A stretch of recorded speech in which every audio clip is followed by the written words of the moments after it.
From ABC, this is World News Tonight with Peter Jennings. Good evening. In Iraq today, Saddam Hussein is using whatever it takes to flatten his opponents. The U.S. believes he now has the upper hand, and 35 more prisoners of war have left the madness behind. On the flight line in Saudi Arabia today, General Norman Schwarzkopf was there to tell the arriving passengers from Iraq, welcome to freedom. We begin in the Saudi capital, Riyadh. ABC's Jim Bitterman is there.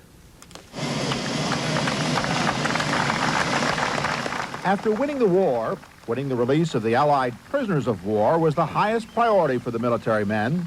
With the return of the 15 American POWs and 20 other Allied servicemen this afternoon, the coalition command is now satisfied that all POWs are free. General Schwarzkopf met the last group coming off a Red Cross plane from Baghdad and called every one of them a hero. They looked happy to be home, happy to be in freedom. That's the way they look. As the former prisoners arrived at the American hospital ship Mercy this evening, it was clear some had been hurt. Major Rhonda Cornum, one of the two women POWs, broke both arms in the crash of her helicopter. And two servicemen with leg injuries had to be carried aboard the hospital ship on stretchers. Generally, they're in fair condition. Some have suffered from malnutrition. All those that have needed medical care have had medical care that, in my estimation, is adequate. Doctors also said that several of the POWs were mistreated by the Iraqis while in captivity, including 3 who suffered perforated eardrums from being slapped around. In exchange for the Allied servicemen, 294 of the 63,000 captured Iraqis were sent back to Baghdad this afternoon. Their feelings about going back unknown. But there was never any question that the American prisoners of war were happy to be headed home. Jim Bitterman, ABC News, Tehran. 24 Americans are still listed as missing. 14. Plays of these men and women, jubilation, to say the least. And when you see him, what will you say? I'll say, hey, Jeff, glad to see you, boy. How about that salute? It looked good and strong. He always is an officer and a gentleman. His father. Takes after his father. Welcome back. Late today, the freed Americans were flown to a U.S. Navy hospital ship off the coast of Bahrain. At the airport, General Schwarzkopf summed up where we stand in the war against Iraq. It's almost over. A U.S. military spokesman said today there is no proof that Iraq outright tortured any Allied prisoners. He said those who needed medical care got it. President Bush will address a joint session of Congress tonight to talk about the end of the war. One subject likely to come up: when do the troops come home? For one serviceman today, coming home at all was especially sweet. David Martin reports. Of all the homecomings expected in the days ahead, there won't be another like Clayton Carpenter's. He's an Army private whose parents were mistakenly told he had been killed by a landmine. Then I called my mom, and she hadn't been notified yet that I was still alive, and she wouldn't believe it was me. I could not convince her that it was me. It took about half an hour to convince her it was me. The mass exodus of American servicemen from Saudi Arabia has yet to begin. But small homecoming scenes like this one at Offutt Air Force Base in Nebraska are beginning to play out all across America. But it's great to be back home. Some combat units could be home by week's end, depending in part on weather in the Persian Gulf, which is said to be the worst in 50 years. And no matter what the weather, military officers warn it's going to take time. Obviously, we can't ship 500,000 people, 540, I think, last count, 540,000 people home all at once. In fact, some reserve units, like this one leaving Pennsylvania today, are just beginning their tours of duty in Saudi Arabia. Their job is to help pack up. I think the unit on a whole is happy to be able to do a mission, to be able to hopefully relieve some of those people that need a break over there. The wounded are among the first to come home and be honored. But for some, like Ruben Carranza, it is bittersweet. I have a lot of friends who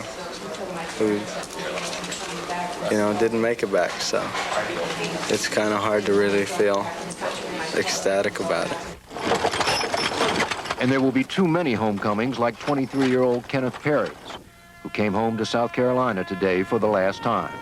One of 119 Americans now listed as killed in action. David Martin, CBS News, the Pentagon.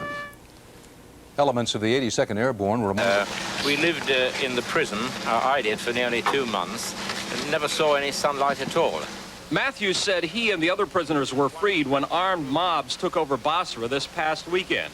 He says there's a bloodbath going on there now as Saddam Hussein's forces reestablish control.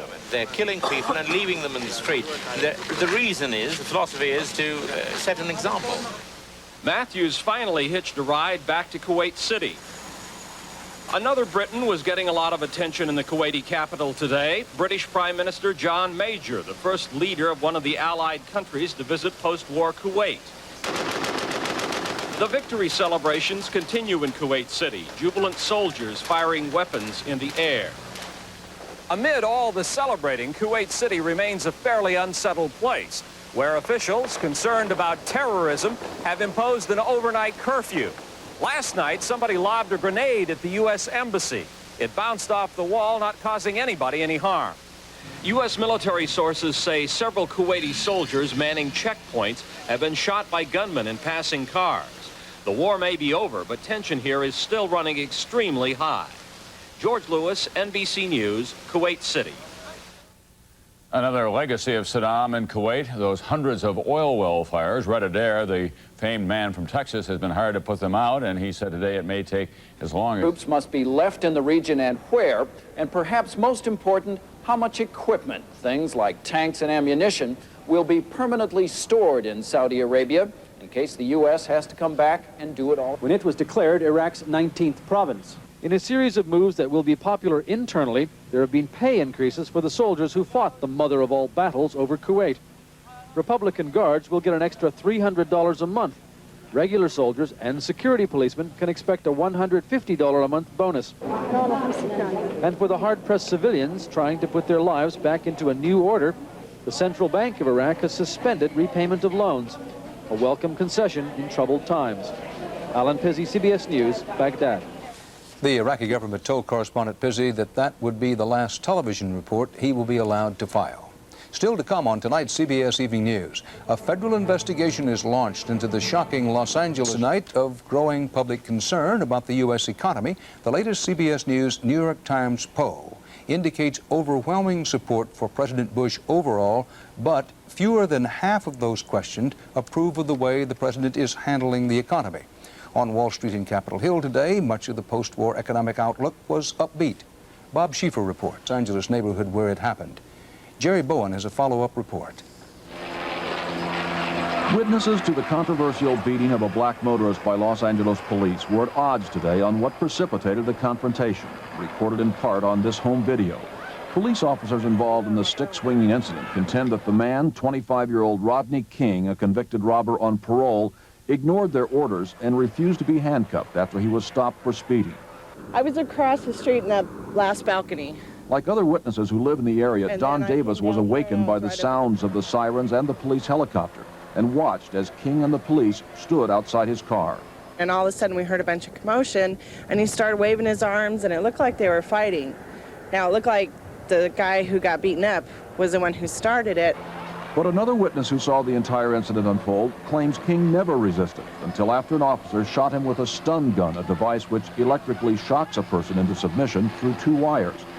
Then that's when the beating started. He got up, like to get away from the sticks.